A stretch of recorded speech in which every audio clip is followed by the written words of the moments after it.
Hey, Stephen Yanni here doing the junkyard crawl at Bernardston Auto Wrecking in Bernardston, Massachusetts with a 1958 Imperial Crown. Now don't call this a Crown Imperial. Those were those handmade vehicles done in Italy by Ghia. Only 31 were built in 1958. The Imperial Crown, however, was one step above the basic Imperial. Crown had a better interior, a little more glitz, little tiny crowns located around the body. But more importantly, 1958, all Imperials grew quad headlights, which were all the rage. Now, 1957, you could get quad headlights as an option on your Imperial in states that allowed it. Otherwise, you'd have a big circular headlight. But 58, all of them got these quad lights with a big brow over the front.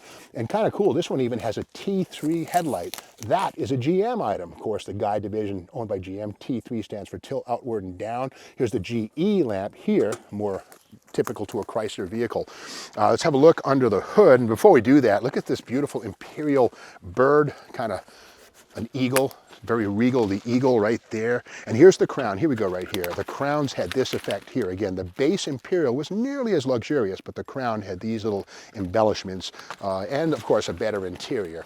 Now, under the hood, this would have, okay, it's gone. This would have had the 392 Chrysler Hemi in its final year, and no doubt somebody snagged that a long time ago. But we can see the torsion bar front suspension. We can see those two bars right there. Those are basically kind of like a coil spring, just unwound and straightened out. They're anchored at the back, and as the car goes up and down, they twist with the lower control arms, and that's torsion bar suspension, first seen in 1957.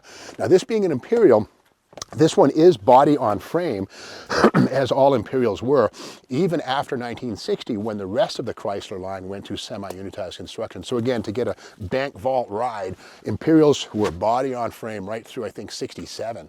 But again, anyway, this one would have had a Hemi. Something kind of cool is this thing right here. This air cleaner looks kind of like weird. Now the top of it, if you know your Chrysler 300s, that oval top would be seen on the dual quad engines, but it's actually integral to the rest of the silencer. And look how it sits side saddle on top of the engine. That's the carburetor opening right there. This allowed Virgil Exner and the stylist to have the lowest possible cowl and hood line they could.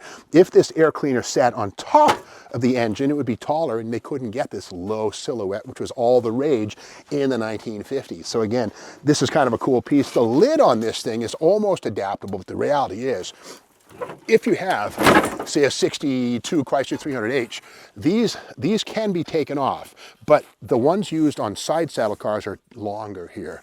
The ones for in use, flat use, are shorter, so it's not really adaptable to anything other than what it is, a full-size Chrysler of 1958. Now, getting back to that, we can't confuse the Imperial with the Chrysler. We can see right here, this is the Chrysler lineup, the Windsor and the New Yorker. We can see how the grille is similar, but not the same. It's actually quite a bit different. You can see the bumper is very different. Quiet down there, Katie. Katie is making a racket over there, but we can see the headlights are different. But again, the Chrysler is not the Imperial in 1958. And the Imperial rode on a 129-inch wheelbase, the lesser New Yorkers and Windsors on a 126-inch wheelbase. So here we have here, this is the Chryslers, by the way. So a lot of this has to do with Imperial, but not everything. You can see right there, they're introducing the bold new look of success, and just beautiful stuff. Virgil Exner, again, doing his thing. And here is all the cool stuff, the push-button transmission. And of course, we're talking here about no dip, no dive, thanks to the torsion bar suspension. And of course, the brakes, the Hemi engine right there. And that's seen only on New Yorker and Imperial. The Windsor would have had a thing called the Spitfire, which is polyspherical, but it was 354 cubes. But look at this beautiful color chart with all the cool New Yorker, Saratoga, Windsor. And again, the Saratoga and the Windsor would have had the smaller 354 with polyspherical heads. New Yorker would have the mighty Hemi engine under the hood. Now, here's the thing. This is Motor Life magazine, and this is the December 57 previewing the new cars. And here's what they had to say about the Imperial right here. It says, tripling sales from one year to the next in the intensely competitive automotive business is an overwhelming proof that you've got a desirable product. And that's just what Imperial did in 1957. This luxury line racked up by far the biggest percentage gain in the history, or in the industry, past year. That was Exner's work. You can see here dual headlights have been made standard rather than optional. The engine is the same 392 V8 offered in 57 with only minor revisions. Compression ratio has been increased from 9.25 to 10:1. New 4-barrel carburetor is standard equipment. Dual exhaust, standard equipment. So again, electronic fuel injection, look at the bottom, not offered. You got to remember the Chrysler 300 could be had with the Bendix Electrojector. Maybe 10 were installed, but not so on the Imperial. With something cool on the top right, it says here, new goodies were limited slip differential. Yep, sure grip for the first time in 58 on Imperial. And of course, the heated air conditioning unit, which controls humidity as well as heat. So again, Imperial was growing from strength to strength, but again, Imperial is not a Chrysler. That's something to remember. Speaking of sales, you know, although Chrysler did a good job in 57 doubling their sales, 58 wasn't quite the same. Now, Imperial's natural enemy would have been the Cadillac Series 62, and in fact, Cadillac sold 13,335 of those compared to just 4,164. So Imperial, as good as they were, they just weren't in there swinging with Cadillac, which actually, you know, outsold them like 5-1, something like that.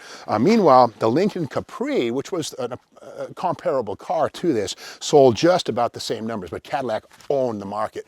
Now here's the thing, the Imperial also rides on specific suspension. You can see right there, the wheel is kind of weird. It's a 15-incher, very large.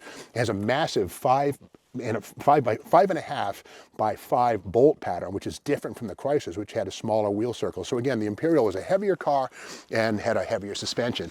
This one, of course, being a 4-door Hampton hardtop, the windows roll down, it's full air, but the worst part of that, frankly, is when the rubber weather strips got old, you had yourself a drafty, windy experience with the windows up. So you pick your poison on that one.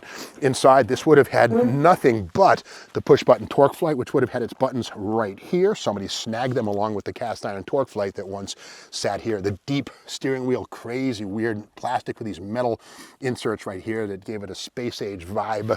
And of course 58 was, you know, Sputnik, well, maybe a year before, but all that said, the space race was on, the Ruskies, the Red Threat, McCarthyism, the paranoia, all that crazy stuff that made these cars as wacky as they were. Or maybe they were just stylish, who knows. Speaking of style, the roof has this bizarre sort of tiara band, which was sort of a Ford thing in the mid-50s, and of course embraced by all of Detroit. We can see right here the tiara band that went across the top. The rear window on this is busted out, but it would have been a nice sort of a reverse bubble. And of course, Virgil Exner, here we go, with the tail fins right here, and sort of the gun sight effect right here, the inner and the outer. This one's missing, but on the other side we can see the gun sight effect around the taillights. Purely style, had nothing to do with function, but it sold some cars. And again, the word Imperial spelled out on the deck lid in individual chrome letters, I-M-P-E-R-I-A-L.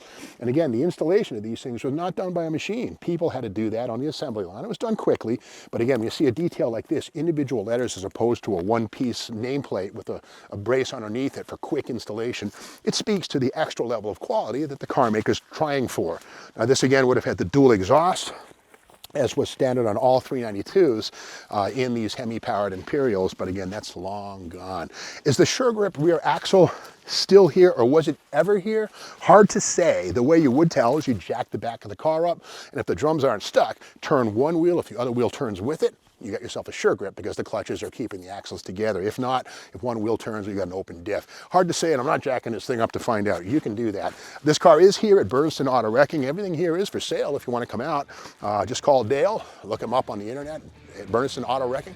And in the meantime, if you like this video, be sure to subscribe to the Steve Maggs YouTube channel and ring the bell so you know when the next video comes out, which is tomorrow.